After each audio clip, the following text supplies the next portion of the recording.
So in this video, I'm going to demonstrate how you print cable flags using the PT E560BT. You can see here along this panel we have all of the different hotkeys, so faceplate, cable wrap, cable flag, etc. You want to select the cable flag function. Now you can see there's a couple of different layouts that you can choose from. I'm just going to keep it as it is because I want to repeat the identifier on both sides. Flag length. So this is the length of the flag on either side of the cable. You can see here that it's set at 30mm by default, but I can change that. So let's go ahead and do it at 40mm. Your cable diameter, again you select the OD and then the orientation down here. You can see I can change it different ways, but I'm just going to keep it as is. And then finally, you want to press the OK button. It then comes up with a blank screen.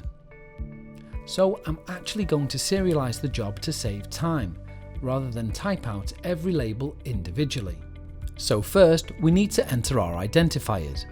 A01-01. OK. Next we need to select the serialize key here at the bottom. Now as I move the cursor, I need to make sure that if I'm going to select the 0, that the cursor's on the left of the 0. OK. Then we need to press the right arrow to highlight the 1 and press OK. So at the top here you can enter the number of flags you want. We'll just go with 24. Press OK.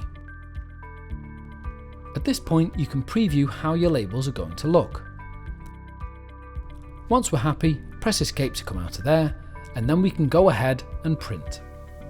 You'll then have the option to print everything, all 24 flags, current, which is what's on the screen, or a specific range.